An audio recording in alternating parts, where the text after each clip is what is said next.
Assalamualaikum warahmatullahi wabarakatuh. Kembali lagi bersama kita si trio Wakmau. Gimana ini kabarnya bro? Biasalah. Kali ini kita mau ngapain mas bro?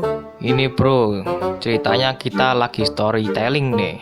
Nggak bisa bahasa Inggris. Kita mau bahas soal konsep pendidikan Ibnu Taimiyah, bro. Yuk, daripada berlama-lama, langsung kita gaspol. Masuk, Pak Eko. Yo, tarik sis. Uye.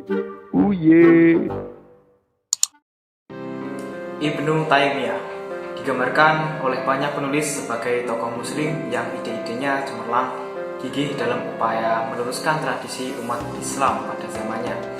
Ia juga dikenal sebagai penulis yang cukup produktif dan terkenal dengan fatwa-fatwanya yang dianggap banyak berseberangan dengan pemikiran tradisional yang berkembang pada saat itu. Nama lengkapnya adalah Taqiyuddin Ahmad bin Abdul Hakim bin Taimiyah, lahir di kota Haron, wilayah Syria. 5 tahun setelah Baghdad dikuasai oleh pasukan Mongol di bawah pimpinan Hulagu Khan. Hari kelahirannya adalah hari Senin 10 Rabiul Awal tahun 660 Hijriah atau bertepatan pada tanggal 22 Januari tahun 1263 Masehi. Ayahnya bernama Syihab al-Din Abdul al-Hakim ibnu Abdus Salam, seorang faqih bermazhab Hambali. Ia juga guru dalam bidang tafsir, hadis dan nahwu. Jabatan lainnya adalah sebagai Direktur Madrasah Darul Hadis Asy-Syukriyah, salah satu lembaga pendidikan Islam bermazhab Hambali yang sangat maju dan berkualitas di masanya. Dengan demikian, Ibnu Taimiyah dapat dengan mudah mempelajari ilmu-ilmu dari orang tuanya dan begitu cepat ilmu-ilmu tersebut dikuasainya dengan baik. Telah disebutkan di atas bahwa keluarga beliau adalah bermazhab Hambali. Dalam sejarah, paham Hambaliyah dikenal sangat gigih, berjuang dalam usaha reformasi tradisi masyarakat dan bertentangan dengan ajaran-ajaran agama Islam dengan semangat puritanisme dan pemahaman yang literal terhadap nas-nas naqli. Hal ini sangat penting untuk merespon kondisi sosial masyarakat pada masa itu yang sedang menghadapi berbagai macam persoalan baik internal maupun eksternal. Secara internal, umat Islam dihadapkan pada konflik politik yang berkepanjangan, kebekuan pemikiran akibat disumbatnya pintu ijtihad, terjadinya fanatisme golongan, ditambah lagi dengan penyimpangan akidah dan ibadah seperti tahayul, taklid, bid'ah dan khurafat. Secara eksternal, umat Islam dihadapkan pada musuh yang datang dari dua penjuru, dari timur bangsa Tatar dan barat pasukan Salib. Kondisi tersebut sangat mempengaruhi pikiran Ibnu Taimiyah dan pusaran ide-idenya dalam tertuju kepada pemurnian akidah dan ibadah dengan semboyan al-ruju'u ila al-Quran wa as-sunnah, fitnya terhadap berbagai bentuk praktek khurafat dinyatakan dalam ungkapannya inna usuluddin wa furu'uha qad bayyanaha al-rasul. Selanjutnya, ide-idenya digunakan pula untuk menyerang mantik dan filsafat. Namun demikian, ia menekankan terbentuknya pintu ijtihad di samping tetap berpegang teguh terhadap sufisme. Pemikiran dan pandangan Ibnu Taimiyah dapat dijumpai dalam karya-karya yang menurut pemikiran para peneliti berkisar 300 sampai 500 buah dalam jilid besar dan kecil. Meskipun tidak semua karya tokoh reformis ini dapat diselamatkan. Pendidikan Islam menurut Ibnu Taimiyah ditegakkan atas fondasi Al-Quran dan hadis yang sekaligus menjadi pemberi arah bagi tujuan yang akan dicapai dalam pendidikan Islam itu sendiri.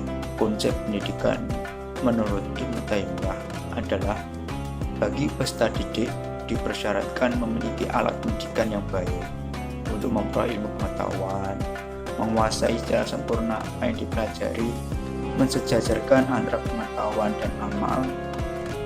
Adapun metode pendidikan menurut Ibnu Taimiyah ada 3 macam. Dan yang pertama adalah al-hikmah, kedua dengan al-mau'izah, ketiga dengan dialog atau mujadalah.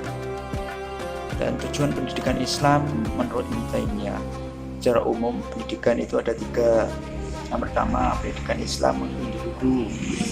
Pendidikan ini bersasaran kepada setiap individu muslim agar senantiasa mampu berpikir, merasa, dan bekerja kapan dan di mana saja sesuai dengan anjuran Al-Quran dan Hadis. Kedua, ini pendidikan masyarakat Islam. Dasar pendidikan ini adalah menciptakan hubungan antar individu yang baik dalam sistem kemasyarakatan sesuai yang dikehendaki Al-Quran dan Hadis.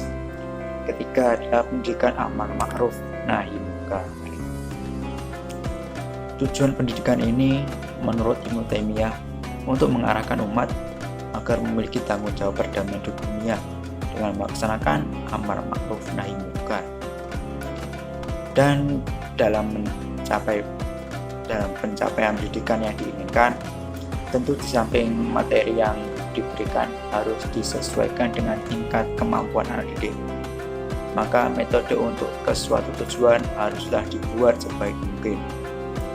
Desain metode pendidikan yang digagas Ibnu Taimiyah ini mengarah pada pentingnya keseimbangan antara unsur penalaran dan aplikasi dalam proses pendidikan. Hal ini sesuai dengan pendapat tentang dui tunggal potensi yang dimiliki manusia, yaitu ilmiah dan irodat. Dengan potensi pertama, manusia bisa berpikir dan akhirnya mendapat ilmu dan pengetahuan. Sementara dengan irodat, di mana dengan kecerdasan amal yang dimilikinya, manusia tergerak untuk menerapkan ilmu dan pengetahuan yang diperolehnya dalam bentuk perbuatan nyata. Setelah bergelut lama di dunia dakwah, Ibnu Taimiyah akhirnya beristirahat dari getirnya dunia yang beliau rasakan. Tepat pada malam 20 Dzulqa'dah 728 Hijriah, menjelang fajar kala itu, beliau rahimakumullah wafat. Suatu peristiwa yang mengguncang dunia dengan sungguh kala itu. Dan adalah rahmat bagi Allah. Beliau wafat dalam keadaan meninggalkan mutiara-mutiara mewah serta kekayaan ilmiah yang jamak jumlahnya. Ibnu Taimiyah adalah sosok yang berkumpul pada ilmu, amal, zuhud, warok, keberanian, dan segala perilaku terpuji lainnya. Tak terhitung banyaknya pujian ulama bagi beliau rahimakumullah yang menyanjung serta mengagungkan suatu hal yang jarang kita dapati di dalam kekinian kali ini. Akhirul kalam, bagi kelompok kami, Ibnu Taimiyah adalah sosok yang senantiasa mewarnai umat dengan karya-karya beliau yang kekal sampai saat ini. Interupsi beliau terhadap firqah-firqah menyimpang merupakan suatu yang senantiasa dibutuhkan umat sebagai refleksi yang menyadarkan kita betapa lemahnya subhat-subhat kelompok tersebut serta jelasnya urusan agama ini.